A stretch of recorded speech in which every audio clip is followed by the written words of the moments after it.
Um pouco diferente. Deixamos de lado os artigos e relatórios por um momento para mergulhar em algo mais visceral. Temos em mãos o roteiro de uma história, um texto que parece ser, assim, a semente de uma lenda urbana moderna. O nome é O Ciclista Sem Nome, capítulo escada de uma série chamada Relatos da Zona da Mata. E a nossa missão aqui é entender a engenharia do medo. Não só contar a história, mas, desmontar o motor dela para ver como as peças funcionam, sabe? Como é que meras palavras conseguem deixar a gente com o cabelo em pé? E essa é a beleza desse tipo de material. É como ter acesso ao laboratório onde um mito está nascendo. Lendas urbanas são um espelho das ansiedades de uma comunidade, um mapa dos medos coletivos. O que vamos fazer é justamente isso: analisar a anatomia dessa história, identificar as ferramentas narrativas que transformam uma simples estrada de Pernambuco num palco para o inexplicável. É um estudo de caso, né? Sobre como o sobrenatural se apropria do nosso cotidiano. Perfeito. Então vamos começar pelo começo. Sabe o que me pegou logo na primeira frase? O texto diz: em escada, as madrugadas não são silenciosas. Isso já me deixou com uma pulga atrás da orelha. A gente sempre pensa na madrugada como a hora do silêncio absoluto, da paz. Quando o texto inverte isso, já cria uma tensão imediata. Que sons são esses? Por que não há silêncio? É uma isca muito inteligente. A autora não descreve o som, ela apenas nega o silêncio. E o nosso cérebro, ele odeia o vácuo. Imediatamente a gente começa a preencher essa lacuna com as piores possibilidades. É um ruído desconhecido, uma presença que quebra a ordem natural das coisas, sabe? Essa ambiguidade inicial é o que prepara o terreno psicológico para o que vem depois. O desconforto já foi instalado antes mesmo da história começar de fato. E logo em seguida, a história pisa no chão, e com força. O texto menciona lugares específicos: a estrada que liga Escada à Primavera, a área da antiga usina, os canaviais. Isso me pareceu muito poderoso. Por que é tão importante dar o endereço do fantasma? Não seria mais assustador se pudesse acontecer em qualquer lugar? Uma ótima pergunta. E a resposta é a diferença entre um medo genérico e um terror específico. O medo universal assusta, mas o medo específico, localizado, ele aterroriza. Quando você diz uma estrada escura, a pessoa pensa numa imagem de filme. Mas quando você diz a pé que liga Escada à Primavera, você tira a lenda do cinema e a coloca no GPS da pessoa. Para o morador local, aquela estrada nunca mais vai ser a mesma. A história deixa de ser ficção e vira um alerta geográfico. O monstro agora tem um CEP. Entendi. E para piorar esse clima, o texto joga com sensações muito primais, né? Fala de um ar pesado e da clássica sensação de estar sendo observado. Eu sinto que já vi isso em 1 milhão de filmes de terror. É um tipo de truque universal do medo, não é? O que tem por trás disso? Totalmente. É um gatilho que apela para o nosso instinto de sobrevivência mais básico. A sensação de ser observado é o alerta do nosso cérebro para a presença de um predador, mesmo que nossos olhos não vejam. O texto não precisa mostrar um monstro, ele só precisa nos convencer de que o monstro está olhando para a gente. E o cenário escolhido amplifica isso ao máximo. Uma estrada rural, à noite, cercada por canaviais altíssimos. Você tem isolamento, visibilidade zero nas laterais e um caminho linear de onde a fuga é difícil. Os canaviais não são só parte da paisagem, eles são as paredes de uma armadilha. Ok, então o palco está montado, a atmosfera é de pura tensão, e aí a coisa começa a acontecer de verdade. O ciclista está pedalando sozinho e vê uma luz vermelha refletindo no asfalto molhado. A primeira reação dele, e seria a minha também, é pensar que é outro ciclista. É uma explicação lógica, normal. Alivia a tensão por um segundo. E essa normalização é crucial. A narrativa te oferece uma boia de segurança, uma explicação racional, para depois puxá-la com tudo. O horror mais eficaz não é aquele que começa no caos, é aquele que nasce da quebra da normalidade. Primeiro, o texto nos diz: tá tudo bem, é só o outro ciclista, para que o impacto do que vem a seguir seja muito maior. E é aí que o chão se abre. Porque o ciclista diminui a velocidade e a luz também. Ele acelera perto do Rio Ipojuca e a luz acelera junto. Para mim, essa é a parte mais perturbadora de todas. A luz não ataca, ela não ameaça diretamente, ela só imita. Por que copiar os movimentos de alguém é tão mais assustador do que uma perseguição normal? Porque a imitação denuncia uma inteligência. Um carro desgovernado ou um animal selvagem persegue por instinto. É uma força bruta. Mas algo que espelha suas ações, que responde a cada movimento seu, está engajado num jogo psicológico.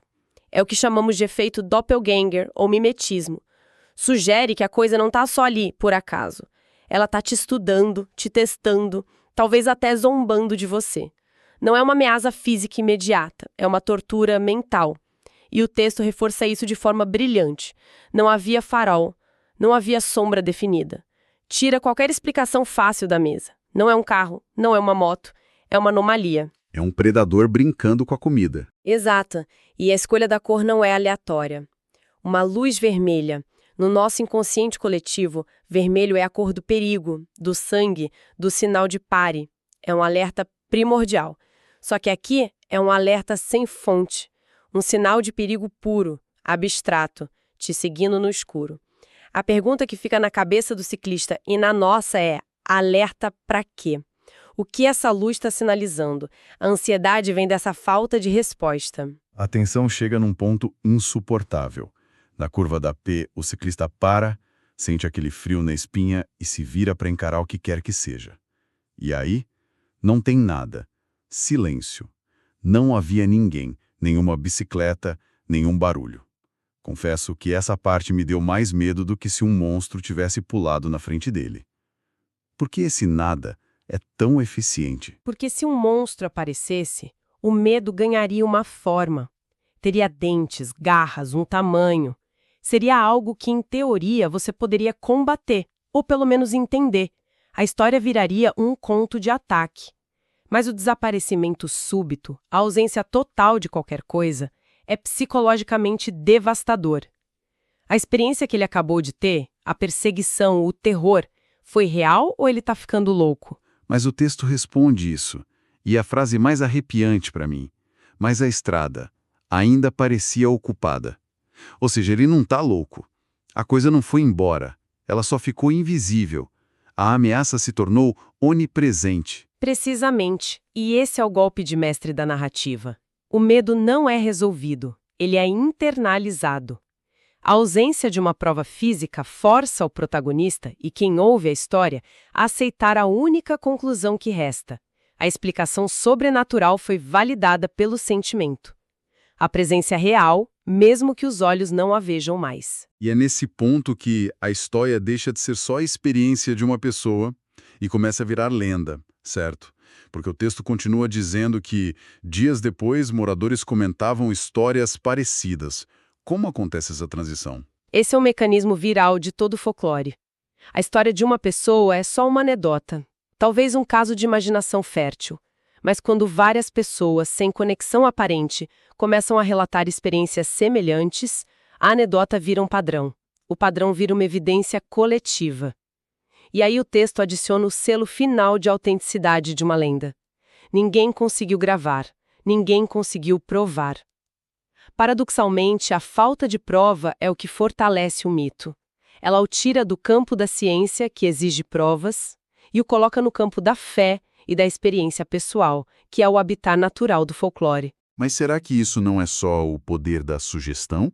Uma pessoa conta uma história assustadora e, de repente, todo mundo que passa por aquela estrada à noite começa a ver coisas. A sugestão, com certeza, tem um papel importante. Mas o que dá força a lendas como essa é a especificidade dos relatos. Não é qualquer coisa estranha. É sempre uma luz que imita ciclistas e sempre em locais parecidos. A consistência dos detalhes é o que faz as pessoas pensarem, não pode ser coincidência. E a partir daí a comunidade começa quase que inconscientemente a mapear o fenômeno. É verdade. O texto faz exatamente isso. Ele começa a listar as características da entidade como se fosse a ficha de um criminoso. Parece que esse ciclista sem nome tem um método. Ele age em cidades pequenas, em estradas cercadas de mato. Que são, como já falamos, os cenários de vulnerabilidade máxima, onde a ajuda está longe e não há para onde correr. Isso. E ele só aparece onde a escuridão é total. Outra regra. Ele não entra na cidade. A zona de perigo é o caminho entre as cidades, nesse espaço de transição. E o alvo é sempre o mesmo: ciclistas sozinhos. Parece que ao contar e recontar a história, as pessoas criaram um manual de como encontrar ou evitar essa coisa. E o estabelecimento dessas regras é o que transforma um fantasma qualquer numa entidade folclórica duradoura. Pensa nas lendas clássicas, né? O lobisomem tem regras. Ele aparece em noites de lua cheia e encruzilhadas. A cuca tem regras. Pega crianças que não dormem na hora certa. Essas regras dão uma lógica interna ao mito, o tornam mais crível. E mais importante, elas carregam uma função social. Que seria um aviso. Exatamente. As regras são conto de advertência disfarçado. A lenda do ciclista sem nome está, na prática, dizendo para a comunidade: não pedale sozinho à noite na estrada entre Escada e Primavera. É perigoso. Ela pega um medo muito real, o risco de ser assaltado ou sofrer um acidente num lugar isolado à noite, e o codifica numa narrativa sobrenatural, que é muito mais memorável e impactante do que um simples aviso de segurança. A lenda vira um mecanismo de controle social e de autopreservação. Uau, faz todo sentido. Então, se a gente juntar as peças, o que temos é a receita de uma lenda urbana perfeita. Primeiro, você ancora a história num lugar real, que as pessoas conhecem. Depois, usa o terror psicológico, a sugestão, a imitação, em vez de um monstro explícito. Aí, você cria um clímax que não resolve nada, só aumenta a angústia. E por fim, deixa a história se espalhar pela comunidade, que vai coletivamente definir as regras e o comportamento da assombração. Um exemplo fascinante de como o folclore não é algo morto, preso em livros antigos. Ele está vivo, se adaptando à nossa realidade. O fantasma não é mais um cavaleiro numa estrada de terra do século XIX. É uma anomalia luminosa perseguindo um ciclista com equipamento moderno numa rodovia asfaltada. O ciclista sem nome personifica medos muito atuais. O medo da solidão, da vulnerabilidade nesses espaços liminares, os caminhos que ficam entre a segurança de um ponto e outro. É nesse entre lugares que o perigo mora. E o texto termina de um jeito muito provocador, perguntando diretamente ao leitor se ele já viu algo parecido, quase como um convite para que a pessoa continue a história. Isso nos leva a uma reflexão final, que vai além dessa história específica. Por que esses contos ressoam tanto, mesmo com quem nunca esteve perto de Escada ou Primavera? Talvez seja porque todos nós, em algum nível, temos as nossas próprias estradas escuras, metafóricas ou reais.